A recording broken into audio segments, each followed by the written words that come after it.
राम रसिया श्री हनुमंत लाल की, श्री उमा महेश्वर भगवान की,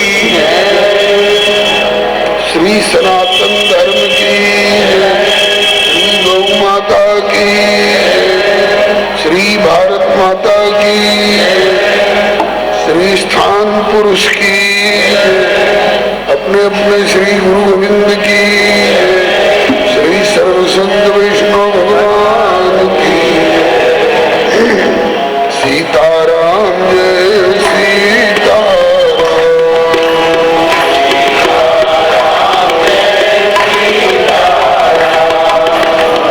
राधे श्याम जय राधे श्याम,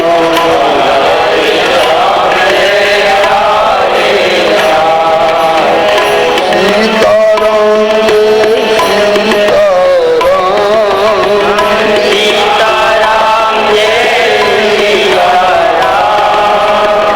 राधे श्याम जय राधे श्याम,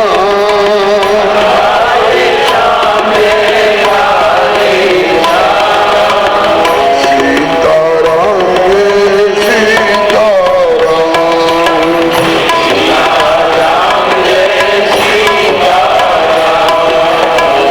राधे श्याम जय राधे श्याम,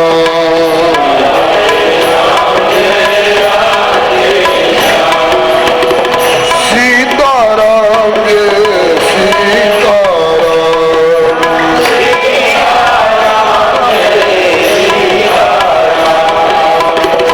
राधे श्याम जय राधे श्याम,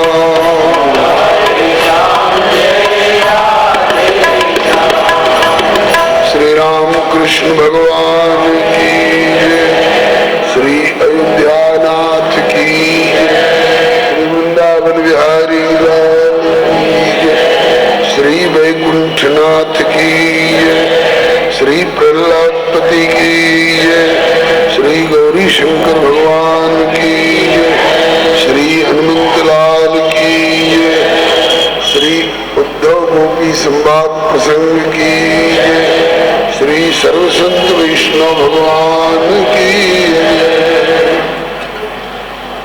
श्री प्रभु कृपा से हम सब अतिशय भाग्यशाली हैं जो भारत भूमि में मानव शरीर प्राप्त हुआ है, सत्संग गोष्ठी मिल रही है और इसमें हमारी अभिरुचि है। प्राप्त समय का सदुपयोग करने के लिए श्री गोपीजनों का और उद्धव जी का संवाद की ओर संकेत है। बड़ा ही गंभीर प्रसंग है, बुद्धि अल्प है, जानकारी भी सीमित है। इतने गंभीर प्रसंग पर श्रीमद् भागवत सप्ताह ज्ञान यज्ञ कथा के अवसर पर एक दिन में भी घंटा, डेढ़ घंटा, 2 घंटा का समय लेकर के अब तक इस प्रसंग को निवेदन करने का अवसर मिला। पहली बार हफ्ता में अथवा 10 दिन में यह प्रसंग प्रस्तुत किया जाए, ऐसा संकेत मिला है।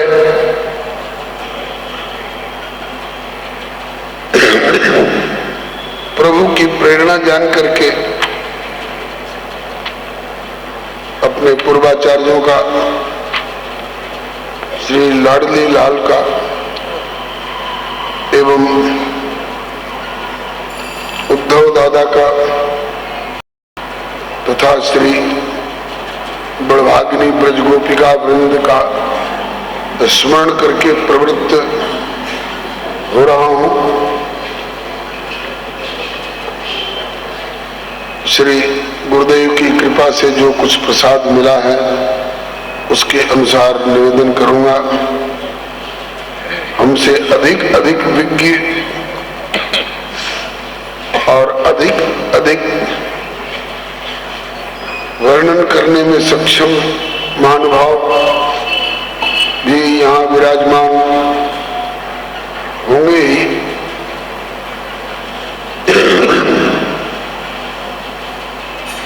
तो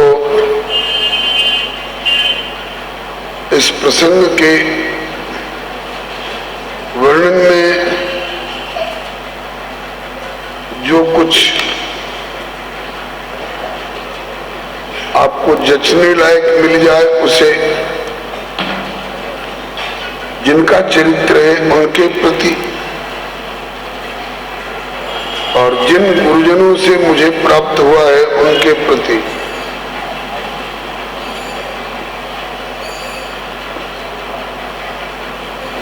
कृतज्ञता ज्ञापन पूर्वक अच्छी बातों को, उपादेय प्रसंगों को, सुक्तियों को आप उनके प्रति कृतज्ञता ज्ञापन पूर्वक ग्रहण करेंगे। जो कहने में त्रुटि हो जाए उसके लिए अपने इस पाले पोसे हुए बालक की भूल सोच करके कृपा पूर्वक क्षमा करते हुए सुधार करेंगे। यह प्रसंग बड़ा ही गंभीर, बड़ा ही रसमय, बड़ा ही रहस्यमय, करुण रस से ओतप्रोत। साहित्यकारों ने करुण रस को बहुत ही महान कह करके स्वीकारा है। हम लोगों का हृदय जो है वो लाह की तरह, चपड़ा की तरह बताया गया है। उसकी ही प्रकृति उसी के स्वभाव का है। आपने लाह देखा होगा, चपड़ा देखा होगा, कठोर रहता है। उस पर आप चाहें कि कोई मुहर मार करके छाप उखाड़ दे, संभव नहीं है। लेकिन उसको थोड़ा आंच दिखा करके पिघला लिया जाता है। जब द्रवित स्थिति में आ जाता है तो उस समय जहां रख करके और जैसी मुहर की छाप आप देना चाहेंगे वैसी दे सकते हैं। उसमें लहठी बनाने के लिए, लाख की चूड़ी बनाने के लिए बहुत बहुत रंगों का भी प्रयोग किया जाता है। आपने देखे होंगे, सूखे लाख के ऊपर, सूखे चपड़ा के ऊपर आप कोई रंग डालेंगे, सूखा रंग होगा तो उड़ जाएगा, गीला रंग होगा तो पानी का रंग कालांतर में धुल जाएगा। और तैल चित्र वाला पेंटिंग का, वायल पेंटिंग वाला रंग अगर होगा तो ऊपर ऊपर रह जाएगा, उसके भीतर तक वो रंग प्रवेश नहीं करता है। लेकिन जब चपड़ा को पिघला लिया जाता है और वो तरल हो जाता है तो उसमें आप जैसा रंग डाल दीजिएगा वो बाहर भीतर सब तरह से उसी रंग को ग्रहण कर लेगा। तो इसी तरह से हमारा चित्त जो है जब तक द्रवित स्थिति में नहीं आया है, हमारा हृदय पिघला हुआ स्थिति में जब तक नहीं है, तब तक वह लाख मुहर मारते रहिए, उस पर कोई प्रभाव नहीं पड़ता। और जब वो पिघली हुई स्थिति में रहे, द्रवित स्थिति में रहे, तो उस समय आप जिस तरह का चाहें उस पर छाप अथवा रंग डालेंगे उसको वो ग्रहण कर लेता है और स्थायी होता है। तो और प्रसंगों में चित्त के द्रवित होने की संभावना कम रहती है, लेकिन करुण रस जब आता है उस समय रसिकों का, खास करके हृदयहीनों की बात नहीं कही जा रही है। हाँ, घड़ियाल का हृदय कहीं पसीजेगा थोड़े और द्रवित होगा थोड़े। भैंस के आगे बीन बजाओ, भैंस बैठ पगुराए, लेकिन जो सरस हृदय वाले हैं उनका हृदय करुण रस के प्रसंग में द्रवित होता है, और उस समय जो भी उस पर छाप डाली जाए जिस रस की, वो अमिट होती है और पक्की होती है, गहरी होती है छाप। ये श्रीमद् भागवत महापुराण में वर्णित उद्धव गोपी संवाद प्रसंग, सीधे उद्धव गोपी संवाद पर नहीं आऊंगा। श्री नंद बाबा गोपी में से नहीं है, गिने जाएंगे, ये गोप है, और इनके साथ भी उद्धव जी का संवाद हुआ है, वो भी बड़ा मार्मिक है। भगवान श्री कृष्ण और उद्धव जी का भी संवाद बड़ा मार्मिक है। यशोदा मैया और उद्धव जी का संवाद भी बड़ा मार्मिक है। ये सबको एक साथ क्रम से लेकर के चलेंगे। भगवान श्री कृष्ण मथुरा में कंस के कारागार में प्रकट हुए, सब जानते हैं आप लोग। और कंस के डर से अपने इस 8वें लाल को बचाने के लिए श्री वसुदेव जी ने इन्हीं की आज्ञा से ये ऐसा लाल प्रकट हुआ है वसुदेव जी के यहाँ कि जन्मते ही बोलने बतियाने लगा। चतुर्भुज रूप में प्रकट हुए प्रभु, और अपना परिचय दिए, और श्री वसुदेव देवकी जी का भी पूर्व जन्म का, और एक जन्म का नहीं 3 जन्म का परिचय दिए। आप पूर्व जन्म में प्रश्नी नाम के और सुतपा नाम के प्रजापति दंपति रहे। आपने ब्रह्मा जी की आज्ञा से तप किया। मैं तप का फल देने के लिए आया। मैंने कहा प्रसन्न हूं, आपकी जो इच्छा हो वर मांगिए। तो आपने मांगा कि आप जैसा पुत्र चाहिए मुझको, मेरे जैसा दूसरा कोई है नहीं, मैं अद्वैत तत्व हूं।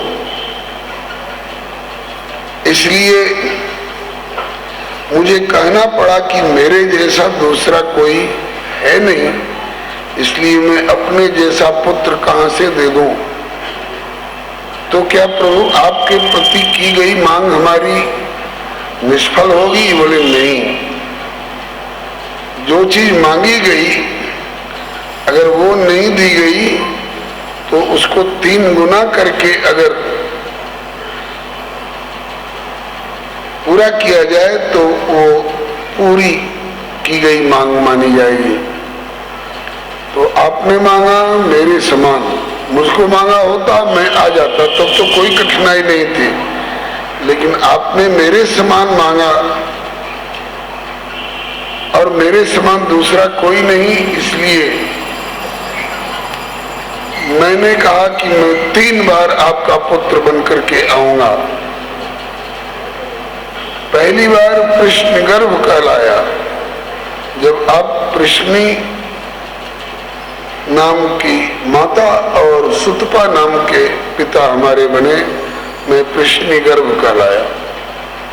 दूसरी बार जब आप उसी एवज में, दूसरी बार जब आप प्रजापति कश्यप और अदिति के रूप में रहे, तो उस समय मैं वामन रूप से बौना बन करके आया।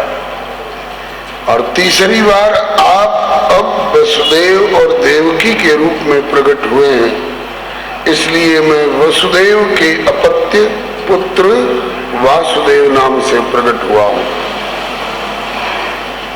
अभी मैं आपको पूर्व जन्म की स्मृति कराने के लिए चतुर्भुज रूप में किरीट, मुकुट, कुंडल, वनमाला, पीतांबर, कंकण, किंकणी, नूपुर इत्यादि वस्त्र आभूषणों सहित प्रकट हुआ हूं और आपको युक्ति बता करके कैसे मेरी सुरक्षा की जाएगी, कैसे मुझे गोपन मने छिपाया जा सकता है, और अभी तुरंत का जन्मा हुआ बालक जैसा अपना स्वरूप कर लूंगा। आप मुझे नंद जी के घर पर पहुंचा दीजिएगा। और पापी कंस को 8वें गर्भ की संतान को दिखाने के लिए मेरी योग माया कन्या रूप में जो प्रकट हुई होंगी उनके यहाँ, नंद जी के यहाँ, उनको ला करके मेरे बदले में दिखा दीजिएगा। श्री वसुदेव जी ने ऐसा ही किया। प्रभु भी चतुर्भुज रूप त्याग करके और बभूव प्राकृत शिशु, तुरंत के जन्मे हुए प्राकृत बालक की तरह दर्शन दिए, रोए नहीं,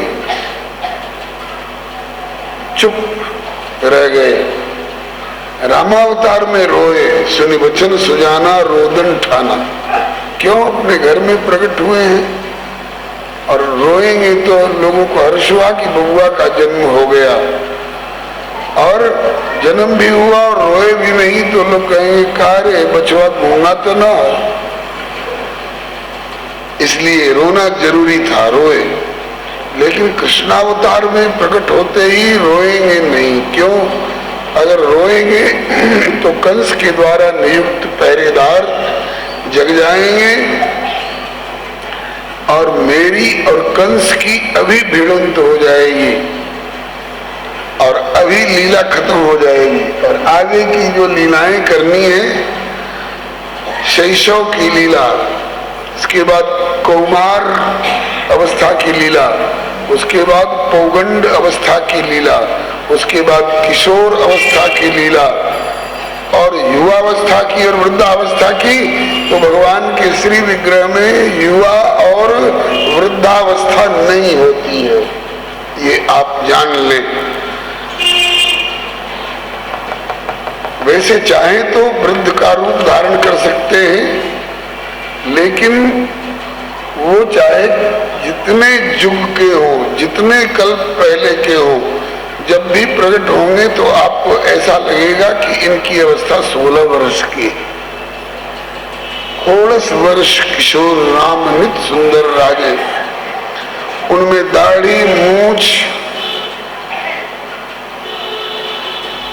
और डेली क्लीन शेविंग इत्यादि का झंझट नहीं होता है, क्योंकि उनका शरीर प्राकृतिक नहीं है। श्रीमद् भगवद गीता जी में संकेत करते हैं, जन्म कर्म च में दिव्यम। दिव्य माने प्राकृतिक नहीं, वो दिव्य।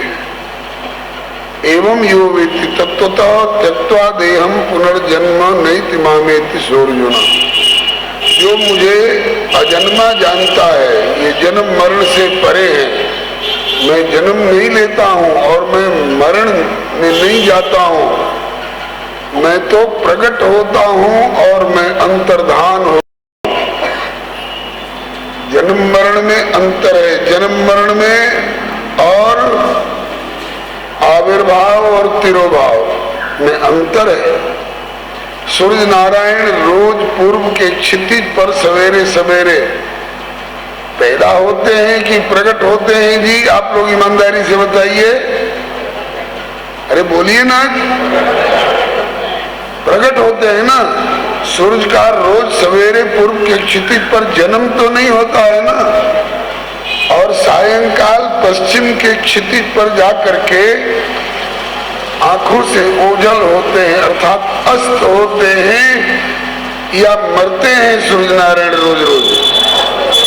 अस्त होते हैं ना, इसको उदय होना और अस्त होना, प्रकट होना और अंतर्धान होना कहा जाता है। इसको जन्मना और मरना नहीं कहा जाता है। इसलिए भगवान के अवतारों के समय में यदि इनके संबंध में कोई ये कहता है कि अरे राम और कृष्ण पैदा हुए और मर गए, आजकल कुछ लोग हैं ऐसे जो ऐसा कहते हैं, खास करके गुरुताई का दम्भ भरने वाले, कि असली तो अमृत तत्व मैं हूं, राम और कृष्ण तो पैदा हुए और मर गए। ऐसा कहने वाले न जाने कितनी बार जन्मेंगे, मरेंगे और नरकों में जाएंगे। ऐसा कभी सुनना भी पाप है। इस बात को आप लोग ध्यान में रखिएगा। अच्छा, श्री नृसिंह भगवान प्रहलाद भक्त की रक्षा करने के लिए हिरण्यकशिपु के दरबार वाले पत्थर के खंभे में से पैदा हुए कि प्रकट हुए जी? पैदा तो नहीं हुए ना। उनका नार और काटना तो नहीं न पड़ा। और प्रहलाद भक्त की रक्षा करने के बाद नरसिंह भगवान अंतर्धान हो गए कि मर गए? अंतर्धान हो गए। ऐसे ही जिस अवतार में प्रभु प्रकट हुए, अंतर्धान हुए, अब किसी दो चार अवतार में, ऋषभ अवतार में, पृथु अवतार में, बुद्धा अवतार में, इन्होंने यह भी लीला दिखाई है कि जन्म लिए और शरीर त्याग दिए। तो भी आप ये मत समझिएगा कि भगवान खत्म हो गए। वो अनादि है, अनंत है, अजन्मा है और अमरण धर्मा है। उनमें जन्म और मरण नहीं होता। ऐसे भगवान श्री कृष्ण ने जन्म के ही समय में माता और पिता देवकी और वसुदेव को अपना दिव्य स्वरूप का दर्शन करा के परिचय देकर और इनकी भगवत्ता में विश्वास उत्पन्न करके, अपनी भगवत्ता में विश्वास उत्पन्न करके और अपने उस चतुर्भुज किशोर रूप को तो अंतर्हित कर लिए और नन्हे से सद्यजात तुरंत के जन्मे हुए बालक होकर के और लीला करने लग गए। हाथ पांव फेंक करके खेलने लग गए, रोए नहीं तो कंस से कहीं इसी समय मुठभेड़ ना हो जाए, इसलिए रोए नहीं। वसुदेव जी चुपके चुपके इनको ले जाकर प्रभु की आज्ञानुसार नंद जी के घर में गोकुल में ले जाकर पहुंचा दिए। बीच में जमुना जी को पार करना पड़ा। प्रभु साथ रहे इसलिए सुविधा करते गए। एक राष्ट्रपति जब चलते हैं, उनकी सवारी चलती है तो आगे आगे सुविधा करते चलते हैं लोग। और ये अनंत अनंत ब्रह्मांडों के स्वामी आ रहे हैं और मथुरा से गोकुल में जा रहे हैं, तो क्या यमुना जी उनका मार्ग अवरुद्ध कर देंगी? नहीं। वहां जाकर के श्री नंद बाबा ने इन्हें पौड़ा दिया है। श्री वसुदेव जी ने नंद जी के घर में जाकर यशोदा माता के आंचल के पास उनके पलंग पर पौड़ा दिया और वहां की तुरंत की प्रकट हुई योग माया जो कन्या रूप में प्रकट हुई थी, उनको उठा करके वापस लेकर के और मथुरा कारागार में आ गए। प्रभु की सिखाई पढ़ाई योग माया, इन्होंने अब रोना और हल्ला मचाना शुरू किया। कंस के पहरेदार जग गए, जागो, अरे पैदा हो गया, रुलाई सुनाई पड़ रही है। कंस को खबर गई, गिरता पड़ता आया। उसने चाहा कि उस पुत्र नहीं कन्या सही उसको उठा के पटक दें, इसको मार डाले, लेकिन न भगवान मरने वाले हैं न उनकी शक्ति मरने वाली है। ये उसके हाथ से छिटक करके आकाश में चली गई और अपना वह तुरंत की जन्मी हुई कन्या वाला रूप त्याग करके और अष्टभुजी रूप में प्रकट हो करके और कह के रे मंद बुद्धि, तू मुझे क्या मार रहा है? मुझे मारने से तुझे मिलने वाला भी क्या है? तुझे मारने वाला कहीं प्रकट हो चुका है, कहीं कहां ये नहीं बताया।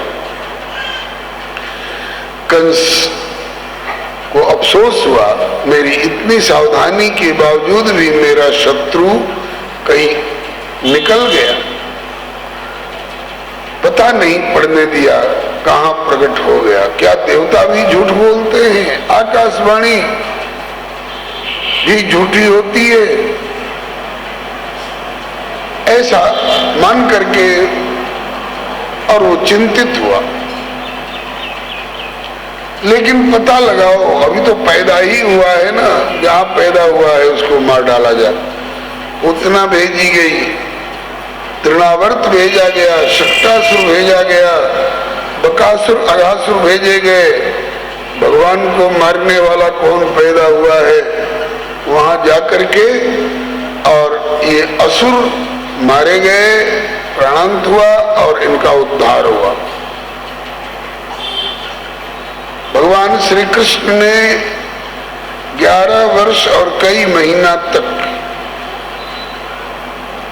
ब्रज में लीला करी। गोकुल, वृंदावन, नंदगांव, गोवर्धन, बरसाना इत्यादि उनकी लीला का क्षेत्र है। और 11 वर्ष से कुछ महीना ज्यादा के हुए तो नारद बाबा ने 2 तरफा बिचवैया का काम कर दिया। कंस के यहाँ जाकर के बोले, क्यों राजन बड़े चिंतित, बड़े उदास मालूम होते हो?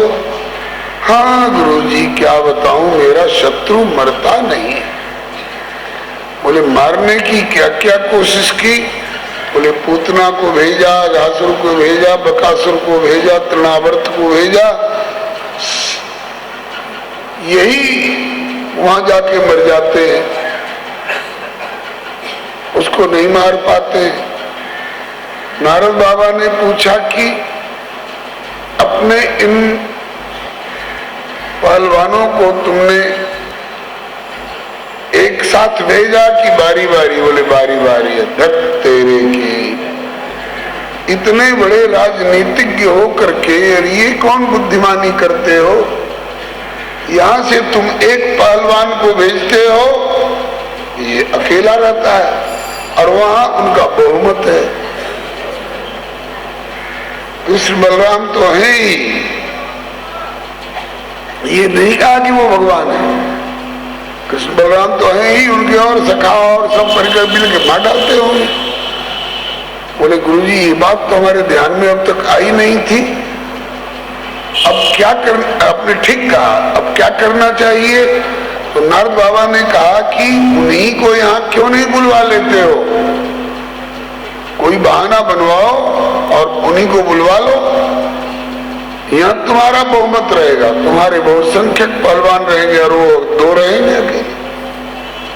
गुरुजी ठीक कहते हो, ऐसी सलाह देने वाला अभी तक कोई मिला नहीं। कैसे बुलवावे, हमारे कहने से आ जाएंगे? बोले क्यों नहीं, इस क्षेत्र के शासक हो, राजा हो, राजा की आज्ञा का तो पालन करना पड़ता है प्रजा को। और किसी के कहने से आस आए चाहे ना आए, तुम्हारे मंत्रिमंडल में एक जदुवंशी है, उनसे तुम्हारा काम बन सकता है। उनका नाम है अक्रूर, उनके बाबूजी का नाम है स्वफल के, और उनकी माई का नाम है गांधिनी, शायद ऐसा ही है। तो उनको भेजो, वो चाचा लगते हैं कृष्ण के और बलराम के, और वो चाहेंगे तो लिवा के ला सकते हैं, लोहा को लोहा ही काटता है।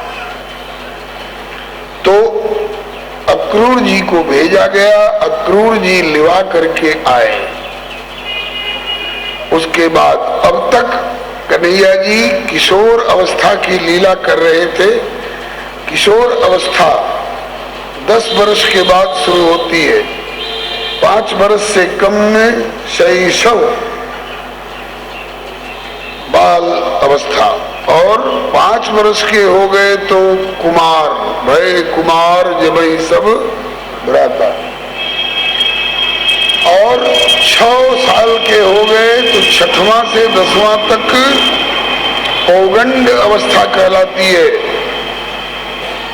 कौमारम पंचमाब्दांतम पौगंडम 10वावधि, और 10वां से आगे जब बढ़ते हैं तो आखोड़शम तो कैशोरम, 11वां से लेकर के 16वां वर्ष की अवस्था किशोर अवस्था कहलाती है। अभी ये किशोर अवस्था में प्रवेश पाए थे, 11वां पूरा हो चुका था, 12वां में अभी चल रहे थे। उसी समय में इनको मथुरा बुला लिया गया। अब जिस समय ये मथुरा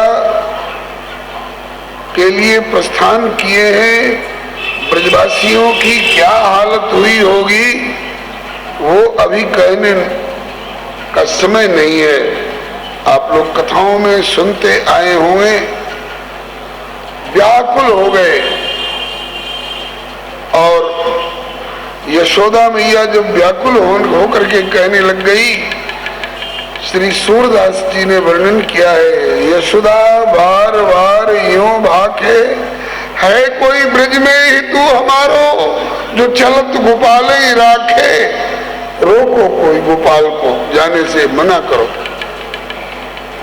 कहा काज मेरे छगन मगन को, मेरे नन्हे मुन्ने को, क्या वहां मथुरा में इसके बिना कार्य रुका हुआ है। कहा काज मेरे छगन मगन को, नृप मधुपुरी बुलायो, ये सुफलक सुत मेरे प्राण हरण को, काल रूप ही आयो। पता नहीं क्यों मेरे लाल के पीछे पड़ा हुआ है ये दुर्जन कंस, वसुदेव देवकी को कारागार में बंद कर रखा है। अगर चाहे तो मुझे भी कारागार में बंद कर दे, मेरे मर नंद जी को भी कारागार में बंद कर दे, मेरी सारी संपत्ति जब्त कर ले, कुर्क कर ले, लेकिन एक मेरा सुख न छीने। बरु या गोधन कंस ले सब, मोई बंदी बरु मेले, लेकिन इतनो मांगती मैं उसे ही भीख मांगती हूँ। बरु या गोधन कंस ले सब, मोई बंदी बरु मेले, पर इतनो मांगती ये कमल नैन मेरी आँखियों ने आगे खेले, ये कमल नैन मेरी आंखों से ओझल ना हो। लेकिन कौन सुनता है, मैया को कौन समझावे। कन्हैया ने ही समझा दिया, बाबू दादा ने समझा दिया, मैया अरे तू क्या कर रही है।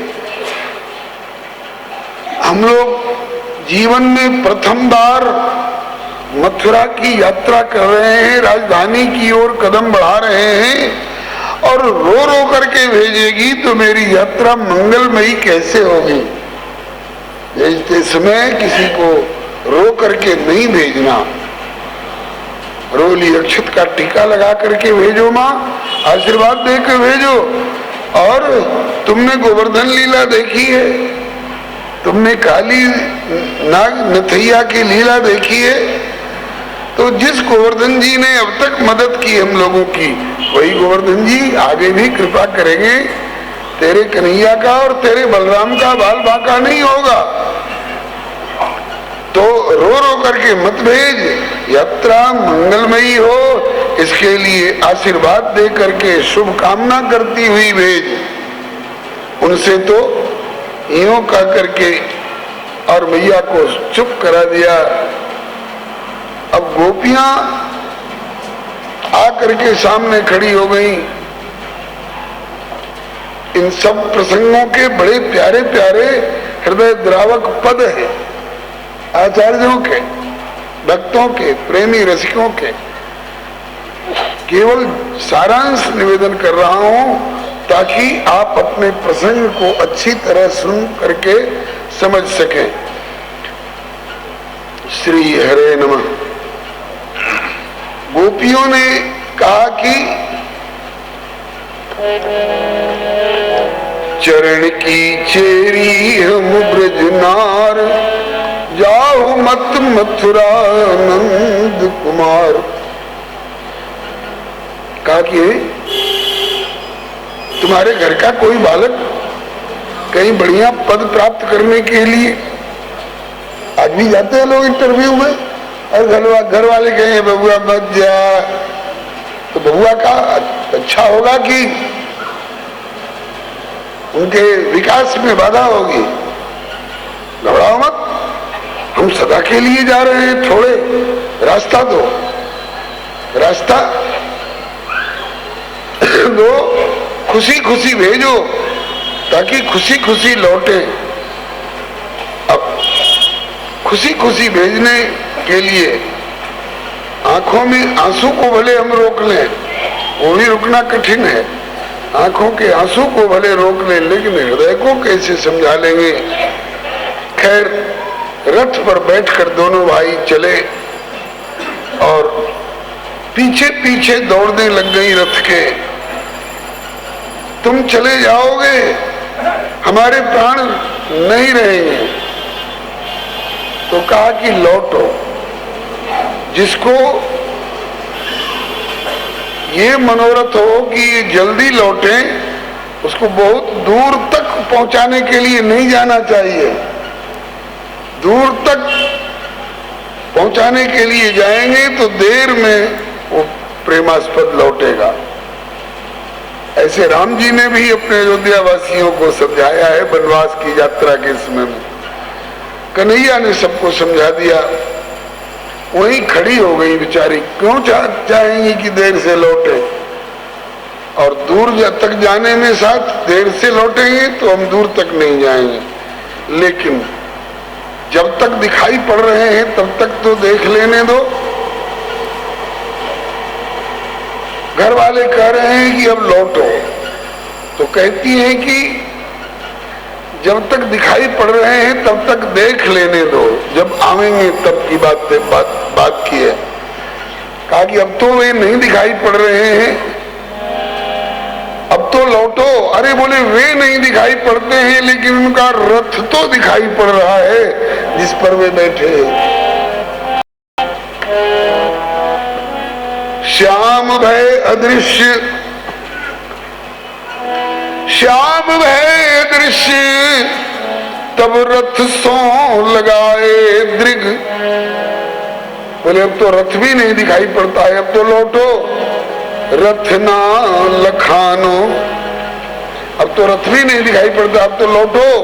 बोले हाँ, रथ तो नहीं दिखाई पड़ रहा है, लेकिन रथ की ध्वजा दिखाई पड़ रही है, तब तक देख लेने दो। प्यारे के रथ की ध्वजा। श्याम भय दृश्य, तब रथ सो लगाए दृग। रथ ना लखानो, लखे ध्वजाए अभिलाखासी। बोले अब तो ध्वजा भी नहीं दिखाई पड़ रही, अब तो लौट चलो। कहा कि ध्वजा ना दिखानी तब धूल देख धार्यो धीर, के रथ से उड़ी हुई धूल जब तक दिखाई पड़ रही तब तक देख लेने दो, क्योंकि प्रीतम के रथ से उड़ी हुई धूल है। बोले अब तो धूल भी नहीं दिखाई पड़ती, अब तो लौटो। अब लौटे कैसे? रथना लखानो तब लखे ध्वजाय विलाखासी, ध्वजा ना दिखानी तब धूल देख धार्यो धीर, और धूल भई लोप तो समूल गिरी शाखा से। मूर्छित हो करके गिर गई, होश में लाई गई, छींट देकर पंखा जल करके घर में लाई गई। प्राण निकल गए होते, लेकिन कहा है कि आऊंगा। हमारा प्रीतम बात का धनी है, जो कहता है कह के निभाता है। आऊंगा। कब आओगे? अरे बोले आज जा रहा हूं, कल वहां का काम करूंगा और परसों लौट के आ जाऊं। स्व नहीं, परस्व, परसों। इस पर ब्रजगोपियों ने बहुत बहुत प्रकार के उद्गार व्यक्त कर किए हैं। घरसों परसों की कह गए घनश्याम न आए, कहाँ परसों और कहाँ बरसों बीत गए। परसों की कह गए और बरसों बिताए दिए, अभी तक आए नहीं। परसों, आज कल परसों, परसों कितनी लंबी होती है? ये कोई खास परसों है जिसकी अवधि बहुत लंबी हो गई। होरी के दिवस मतवाले पड़े, सखी श्याम दरस के लाले पड़े। ना जाने निर्दयी मनमोहन किस सौतिन के पाले पड़े। आवन के दिन गिनत बिहारी, आवन के दिन गिनत बिहारी, मेरी अंगुरी के पोरन में छाले पड़े। विलक्षण विलक्षण उद्गार इन गोपियों की तरफ से साहित्यिकों ने, रसिकों ने, विद्वज्जनों ने, महापुरुषों ने व्यक्त किए हैं। अभी 7 दिन की कथा और है, 2 दिन तो निकल गई। अब 7 दिन में समस्त उद्गारों को व्यक्त करना संभव नहीं है। खैर, कन्हैया गए मथुरा, कंस का वध हुआ और घटनाएं जो घटी। कंस का वध हुआ, इसके बाद नंद बाबा आकर सन्मुख खड़े हुए। कन्हैया, यहाँ का काम हो गया, अब चलो। बोले कि बाबा, ब्रज में तो सब खुशहाल हैं, किसी बात का अभाव नहीं है, लेकिन यहाँ की हालत भी आपको मालूम है। देखिए, श्री वसुदेव जी जेल में पड़े हैं, देवकी जी जेल में पड़ी हैं, और श्री उग्रसेन जी ये जेल में पड़े हैं, और ये सब मेरी ओर टकटकी लगाए हुए हैं, इसलिए इनको जरा जेल से तो निकाल लेने दीजिए। कंस मरा, उसकी जगह पर उसके पिता उग्रसेन जी को राजगद्दी पर तो बिठा लेने दीजिए। राजगद्दी पर बिठाने की बात आई तो उग्रसेन जी बोले, वसुदेव देवकी को कारागार से मुक्त किए। उग्रसेन जी को कारागार से मुक्त किया, हथकड़ी बेड़ी का बंधन खोल करके। इसके बाद बोले कि आइए नाना जी, अपनी राजगद्दी संभालिए, बैठिए। उग्रसेन जी बोले कि वत्स, राजा प्रतापी होना चाहिए, और मैं तो इतना निकम्मा साबित हुआ कि मेरा बेटा ही मेरी बात नहीं मानता था, मुझे कारागार में बंद करके राज कर रहा था, तो मुझे क्यों बिठाते हो मुझ निकम्मे को? तो किसको बिठाऊं? बोले कि तुम खुद बैठो। कहा कि नहीं नाना जी नहीं, कंस मेरा मामा लगता था, अत्याचारी हो गया था इसलिए उसका मारा जाना जरूरी था, लेकिन मेरा मामा लगता था, और अगर उस मामा को मार करके मैं खुद राजगद्दी पर बैठ जाऊं तो आगे के मामा लोग भी खतरे में पड़ जाएंगे। क्योंकि यदि यद आचरति श्रेष्ठ तत्त देवे तरोजना सयत प्रमाणम कुरते लोकस तदन वर्तते।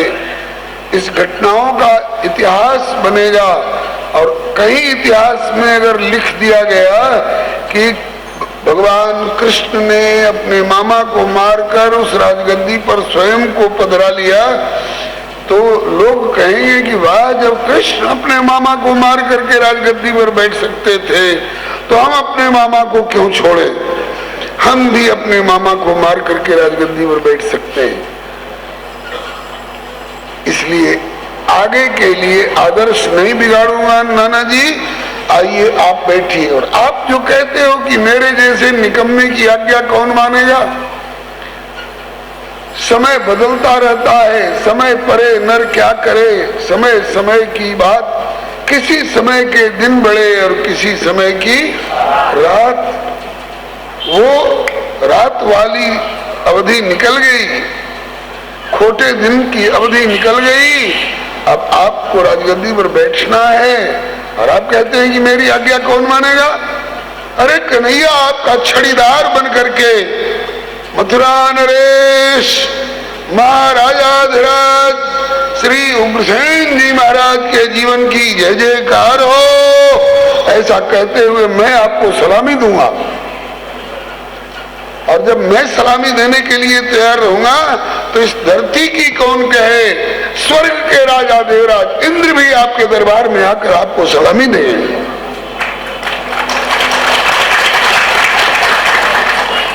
भक्तवत्सल भगवान की जय। ये सब सुनी हुई कथाएं हैं, आपकी जानी मानी कथाएं हैं, लेकिन याद इसलिए दिला रहा हूं कि आप कृष्ण को साधारण ग्वाला समझ करके और इनकी ब्रज प्रेयसियों को साधारण कुमारिका समझ करके आप कथा न सुने, नहीं तो आप धोखे में पड़ जाएंगे। आप कन्हैया के प्रति कुछ अनाप शनाप सोचने लग जाएंगे। नारायण है इस रूप में प्रकट है, ये जन्म के समय में ही दिखा दिया। ये बात इसीलिए कही गई कि यही मान करके आगे की सारी कथाएं सुनेंगे, नहीं तो एक मामूली ग्वारिया का छोरा 7 कोस का पर्वत गोवर्धन उठा सकता है 7 दिन तक। एक गेहूं के फण पर नाचने में आपकी नानी मरेगी, और 101 फण वाले काली नाग के मस्तक पर नाचने वाला कोई साधारण प्राकृतिक कोई व्यक्ति हो सकता है। उग्रसेन जी को राजगद्दी पर बिठाए, नंद बाबा से बोले कि बाबा आप चलो, मेरी गैया दुबली न होने पावे, मेरी चौगान गेंद और वो मेरी लठिया जिससे मैं गाय चराया करता था, और मेरी मुरली, ये सब संभाल के रखना। मैया से कह देना बहुत संभाल के रखेगी, जब मैं आऊंगा तो हो सकता है मुझे इनकी जरूरत पड़े। और श्री हरे नमः, मैं आपसे फिर मिलूंगा, ऐसा कह करके आश्वासन देकर के भेजा। अब लगा कि नंद बाबा के शरीर में प्राण नहीं रहे, मूर्छित होकर के गिरने से लगे। ग्वाल वालों ने जो गए थे सहारा देकर संभाला, रथ पर बिठाए और ले करके आए। यशोदा मैया बाट देख रही थी, रथ आता हुआ देखा तो ढाढ़स हुआ कि कन्हैया लौट आया, लेकिन देखा कि अकेले नंद जी को उतारा जा रहा है और वो भी पकड़ के उतारा जा रहा है। अपने से रथ से उतरने की ताकत नहीं उनमें रही। मैया एक बार मूर्छित हो गई, लगता है कि मेरे कन्हैया के साथ मथुरा में कोई घटना तो नहीं घट गई। नंद जी ने यशोदा जी को सावधान करा करके सूचना दी, तुम्हारा लाला सुरक्षित है, कंस मारा गया। मैया को तसल्ली हो, कन्हैया सुरक्षित है। हाँ, बलराम बड़े सुरक्षित है। बोले आए क्यों नहीं दोनों? बोले कोई जरूरी काम से रुक गए। बोले कन्हैया नहीं आया और आप चले आए और जीवित चले आए। बोले क्या करता? हाँ, कन्हैया के बिना आना आपका इतिहास में एक विलक्षण आगमन है। कन्हैया नहीं आए यह सुन करके, उस समय राम कहलाते थे, रमैया कहलाते थे, राम नहीं आए, इतना सुनते ही दशरथ जी ने प्राणों का परित्याग कर दिया।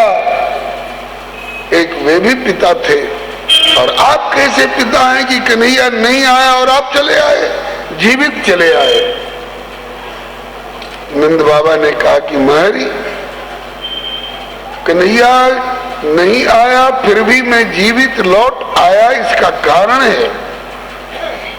और भी कारण कई हो सकते हैं, लेकिन प्रमुख कारण यह है, मैंने इस बात पर गौर किया, विचारा कि कन्हैया ने कहा है कि आऊंगा, तो चाहे जब आवे, आज कल परसों अथवा बरसों के बाद आवे, कन्हैया बात का धनी है, आएगा मिलेगा। तो चूंकि उसने कहा है कि आऊंगा, इसलिए उसके आगमन की आशा में हमें और तुम्हें और सारे ब्रजवासियों को जीवित रहना है। नहीं तो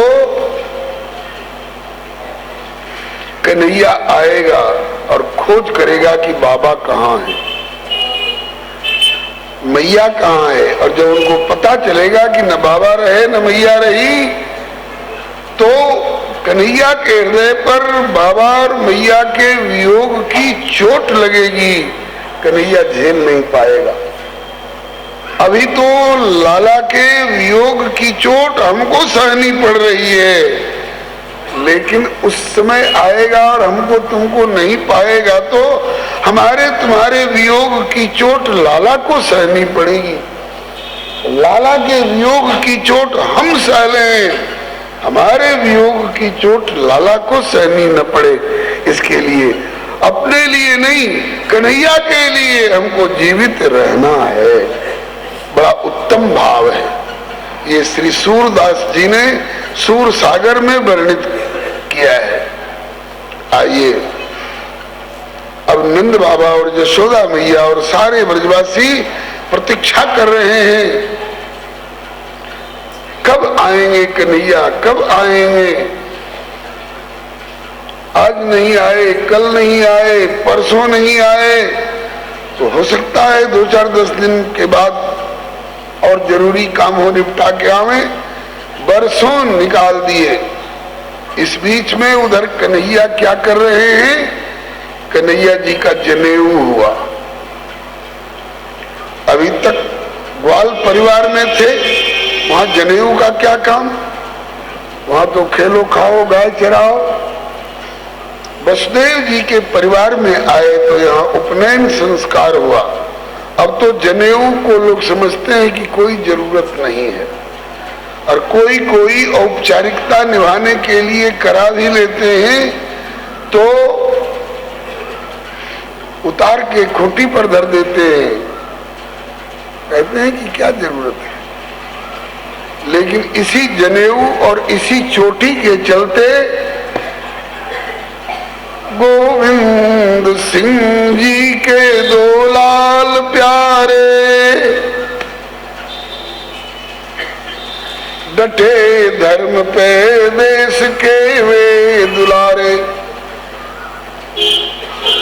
दीवाल में चुन दिए गए। कह रहे हैं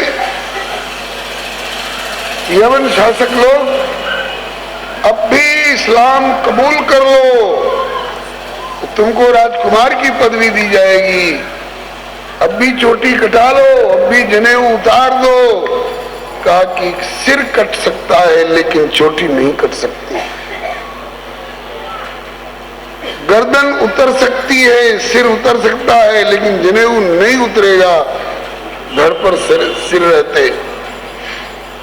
कन्हैया का जनेऊ हुआ, गायत्री मंत्र का उपदेश हुआ गर्गाचार्य के द्वारा। ये कुल पुरोहित रहे। गायत्री मंत्र की मर्यादा है, विधिवत सुनी जाती है, विधिवत उपदेश की जाती है, कान में उपदेश की जाती है। और अब गायत्री मंत्र खुले आम उच्चारण किया जाता है।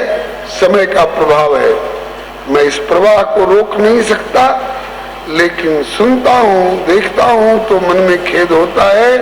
हमारी आर्ष परंपरा को मिटाया जा रहा है जानबूझ करके। श्री हरे नमः। कन्हैया ने उपनयन करा करके गुरुकुल में प्रवेश करने की इच्छा व्यक्त की, अथवा कहा गया कि लाल, खेल कूद वाला समय तो बहुत निकाल लिए, लेकिन अब थोड़ा पढ़ने लिखने का भी काम होना चाहिए। प्रभु ने कहा कि जरूर जाऊंगा विद्यालय, नहीं तो मेरे आगे के बाल बच्चे कहेंगे कि जब कृष्ण बलराम विद्यालय नहीं गए तो हमको विद्यालय जाने की क्या जरूरत है। इसलिए आगे के लोगों को विद्यालय की शिक्षा देने के लिए मैं जाऊंगा विद्यालय। और विद्यालय में कहाँ गए? मथुरा में भी एक से एक महामहोपाध्याय प्राध्यापक थे। नहीं, मथुरा में नहीं पढ़े, काशी आ सकते थे, काशी में भी नहीं पढ़े। कश्मीर जा सकते थे, वहां भी नहीं गए। कहाँ गए? उज्जैन, अवंतीपुरी, अब उज्जैन बोलते। सांदीपनी गुरु जी के यहाँ, सांदीपनी गुरु जी को, अभी गुरु नहीं बने थे सांदीपनी जी, विद्यार्थी थे। उसी समय इनके गुरु जी ने इनको इनकी सेवा से प्रसन्न होकर के आशीर्वाद दिया था कि बेटा, तुमने मेरे पागलपन की दशा में, जब सब साथ छोड़कर चले गए, मेरी मार गाली सह करके तुमने मेरी सेवा की, इसलिए मैं प्रसन्न हूं। अब तुझे विद्या पढ़ने की जरूरत नहीं, अब तू बिना पढ़े ही विद्वत शिरोमणि होगा, विद्वत वरेण्य होगा, तू गुरु होगा। और ऐसा वैसा गुरु नहीं होगा, ऐसा गुरु होगा तू कि तेरे यहाँ कृष्णम वंदे जगत गुरुम, सारे विश्व के गुरु भगवान श्याम सुंदर विद्यार्थी बनकर पढ़ने आएंगे। शेष शेषी कृष्ण बलराम के रूप में पढ़ने के लिए आएंगे। तभी से प्रतीक्षा कर रहे थे सांदीपनी गुरु जी, और अब उस वाक्य की पूर्ति का समय आया है। इसलिए काशी नहीं गए, कश्मीर नहीं गए, मथुरा में नहीं गए, उज्जैन में पढ़ने के लिए गए। और मानस की चौपाई पढ़ लीजिए। गुरु गृह गए पढ़ने, रघुराई भी कह सकते हैं, जदुराई भी कह सकते हैं। अब तो जदुराई के रूप में वही है, हाँ वही है। अगर कोई ये कहता है कि वे 12 कला के थे और ये 16 कला के हैं, तो उसके दिमाग की गंदगी है और उसकी वाणी की गंदगी है। परमात्मा में कला और अंश और ये टुकड़ा नहीं होता है। परमात्मा वो तत्व है कि पूर्णस्य पूर्णमादाय तथापि तत्र पूर्णमेवावशिष्यते। और अगर रामावतार में, वामन अवतार में, नृसिंह अवतार में, वराह अवतार में कुछ कमी दिखाई पड़ रही है तो वो अपना इलाज करावें, और नहीं तो जो ये दावा करते हैं कि ये 12 कला के हैं और वे 16 कला के हैं, ग्रंथ लेकर के किस ग्रंथ में ऐसा लिखा है सामने आकर के फिर बात करें। श्री गुरुदेव भगवान की। अपने मन का भ्रम, अपनी बुद्धि की कमजोरी भगवान पर मत ला दो यार। निज भ्रम नहीं समझाई अज्ञानी, निज भ्रम नहीं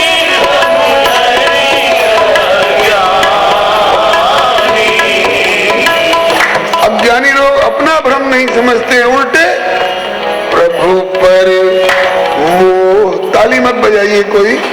प्रभु पर मोह धरहि जड़ प्राणी, प्रभु पर मोह धरहि जड़ प्राणी। राम और हो जाए और कृष्ण और हो जाए तो इन दोनों की प्रजा में और इनमें आपस में हिंदुस्तान पाकिस्तान की तरह बराबर टकराव रहा करेगा, लेकिन ऐसा आज तक कोई टकराव इनमें हुआ नहीं है। किसी भी अवतार में, अवतार अगर है, भगवत अवतार है, आप खोज करिए, इनकी बाईं छाती पर भृगु जी का चरण चिन्ह अवश्य मिलेगा। रामावतार हो चाहे कृष्णावतार हो चाहे नारायण स्वरूप हो, इनके दाहिनी छाती पर श्रीवत्स रेखा अवश्य मिलेगी, नहीं तो इसके बिना भगवान साबित हो ही नहीं सकते हैं। आजकल जितने भगवान घूम रहे हैं ओशो कहला करके और भगवान कहला करके, इनकी छाती खोल करके कहिए कि दिखाओ कहाँ है श्रीवत्स रेखा, कहाँ है भृगु जी का चरण चिन्ह। नहीं तो तुम बनावटी भगवान हो, रंगे सियार हो, तुम बनावटी हंस हो, हंस नहीं हो, बगुले हो। चरण चोच लोचन रंगे और चले मराली चाल, लेकिन नीर क्षीर विवरण समय बक उघरो देगा। बगुला भी कह सकता है कि मैं हंस हूं, लेकिन उससे कहा जाए कि हंस ने तो दूध को अलग और पानी को अलग करके दूध को ग्रहण कर लिया, पानी को छोड़ दिया। अरे बनावटी हंस, अरे बगुले, तुम जरा इस दूध को पानी से अलग करके सार सार ग्रहण करके दिखा दे, तब उसकी पोल खुलेगी। समय का प्रभाव है, चाहे जो भी अपने को, आज का धुंधकारी भी अब कहता है कि मैं भी भगवान हूं, आज का अजामिल भी कहता है कि मैं भी भगवान हूं, और पहले का रावण और हिरण्यकशिपु ने तो कहा ही था कि मैं भगवान हूं। तो उनकी परंपरा हो सकता है चल रही हो। भगवान श्री कृष्ण श्री हरे नमः गुरुकुल में रह करके इन्होंने अल्पकाल विद्या सब आई कि पाई, न आई न पाई, आई अथवा पाई का नाटक किया। वास्तव में जाकी सहज श्वास श्रुति चारी, जाकी सहज श्वास श्रुति चारी, सो हरि पड़े यह कौतुक भारी,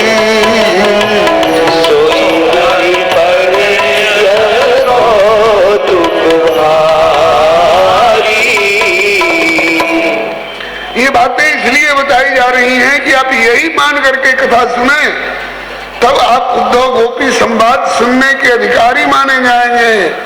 और नहीं, कहीं अगर आपने स्कूल और कॉलेज के आजकल के इंटरकास्ट मैरिज करने वाले मन चले व्यभिचारी व्यभिचारिणी युवक और युवतियों की तरह अगर तुमने कृष्ण को और गोपियों को समझ लिया, निगाहें चार हुई, तेरा मेरा प्यार हो गया और उसके बाद किसी बात पर खटपट हुई, फिर तलाक हो गया। अगर ऐसा मान करके सुनोगे तो तुम्हारा सुनना तुमको फायदा करने के बजाय नुकसान करेगा। दूध ताकत देने वाली चीज है, लेकिन डायरिया हो गया हो, कॉलरा हो गया और उस समय आप दूध पिलाते जाइए तो वो दूध प्राण लेने वाला हो जाएगा, पोषक नहीं होगा। तो आपको डायरिया न रह जाए भगवान के बारे में, आपको हैजा और प्लेग न रह जाए, इसके लिए ये सारी बातें उनकी भगवत्ता की जो प्रामाणिक हैं बताई जा रही हैं, यही मान करके सुनिएगा। नहीं तो आप उद्धव गोपी संवाद सुनने के अधिकारी नहीं माने जाएंगे। अधिकारी को रुचेगा भी, पचेगा भी, और अनधिकारी को दुनियादारी दिखेगी, छिनरा छिनरी की व्यभिचार कथा दिखाई पड़ेगी इसमें। नहीं, भगवान श्री कृष्ण ने अल्प अवधि में सारी विद्या केवल गुरुजी से सुनना था, ताकि आगे वाले भी गुरुजी के यहाँ जाकर के अपने कर्ण कुंवर को पवित्र करें। इसके लिए और कितने दिन में हो, और आत्रयी चतुष्ठ्या 64 दिनों में, 60 और 4 64 दिनों में सारी विद्याएं गुरुजी ने इनको सुना दी। बस गुरुजी अब आज्ञा हो, गुरुदक्षिणा के रूप में क्या सेवा करें। गुरुजी ने कहा कि लाल जी, आप जैसे शिष्य मिल गए, यम लब्ध्वा चा परम लाभम मन्यते नाधिकम ततः यस्मिन् स्थितो न दुखे न गुरुणा, आप विचार लेते, फिर पाना बाकी क्या रहा। जिसको प्राप्त करने के बाद सब कुछ प्राप्त हो जाता है। फिर भी आप कह रहे हो कि कुछ आज्ञा करो गुरुदक्षिणा के रूप में, क्या चुकाऊं? तो आपकी गुरुवानी जी को अफसोस रहता है कि मेरा एक पुत्र समुद्र में डूब करके मर गया था, और तो ऐसा नहीं कर सकते थे, लेकिन आप ईश्वर हो, परमेश्वर हो, समर्थ हो, यदि चाहो तो अपनी गुरुवानी जी के पुत्र को ला करके उन्हें सौंप दो। गई बहोर, गई बहोर मने गई हुई को भी वापस दिलाने वाले। गई बहोर गरीब निवाजू,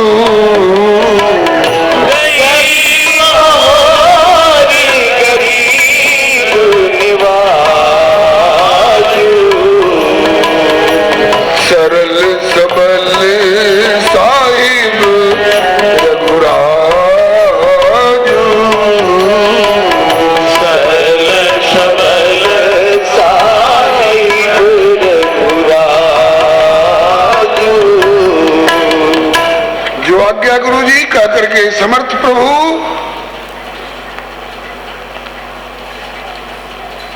कॉम्पिटिटिव एग्जामिनेशन में compete करके IAS, IPS और PCS और अमुक अमुक डिग्री प्राप्त करने वाले लोग ऐसा कर सकते थे क्या? चुनाव में इलेक्शन नहीं, सिलेक्शन नहीं, डकैती के बल पर किसी कुर्सी पर कब्जा करने वाले लोग ऐसा कर सकते थे क्या? नहीं कर सकते थे।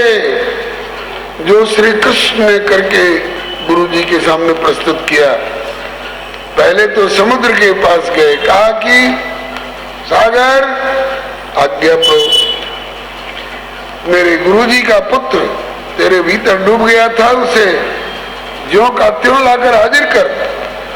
कहा हुजूर मैंने तो कुछ नहीं किया है उसके प्रति, हाँ मेरे भीतर एक राक्षस रहता है शंख का रूप धर करके, उसका नाम है पंचजन।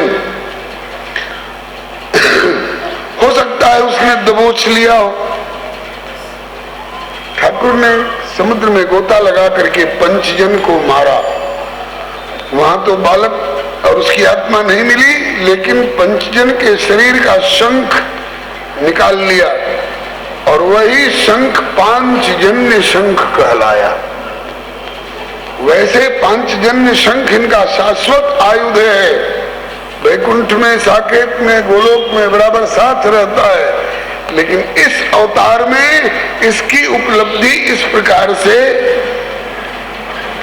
ये मंच लीला में दिखाई गई है। अस्तु। इसके बाद ठाकुर जी वहां से संजमनीपुरी पधारे। यमराज के दरवाजे पर जाकर वही शंख बजाया। दहल गए संजमनीपुरी वाले राजा और प्रजा सब। यमराज जी घबरा गए, ये कैसी आवाज। दौड़ करके आए, देखा हो सर्वेश्वर प्रभु विराजमान है। चरणों में प्रणत हुए यमराज। आज का कोई शासक यमराज को अपने कदमों में झुका लेगा, बिना ईश्वर के, बिना परमेश्वर के। आप केवल कन्हैया के गोचारण की ओर मत देखिए, आप केवल कन्हैया के माखन चोरी की ओर मत देखिए, आप कन्हैया के केवल चीर चोरी की ओर मत देखिए, कन्हैया के गुल्ली डंडा की ओर मत देखिए। ये तो इसका खेल है, ये तो इसकी लीला है। लेकिन वो तो लीला है ही, वो ब्रह्मा को और ब्रह्मांड को गुल्ली और डंडा बना करके और कहीं फेंक सकता है और फिर अपने भाव के इशारे से इनका सृजन करता कराता रहता है। आइए, यमराज जी ने पूजन किया, आरती उतारी, आज्ञा मांगी। आज्ञा प्रभु। बोले गुरुपुत्र में हानितम निज कर्म निबंधनम आनयस्व महाराज मच्छासन पुरस्कृत। मेरे गुरु जी के पुत्र की आत्मा आपके यहाँ आई है। हाँ महाराज आई है। बोले जैसा पूर्व का उसका स्वरूप था गुरु जी के यहाँ जब जीवित था, उस वैसा ही स्वरूप प्रदान करके लाकर मेरे सामने उपस्थित कीजिए। यमराज जी ने जो आज्ञा कह करके ला करके उस आत्मा को पूर्व स्वरूप प्रदान करके और उपस्थित किया। उसके बाद गुरु जी के पास उस आत्मा को पूर्व रूप में, जिस रूप में वो पहले माँ की गोदी में खेल चुका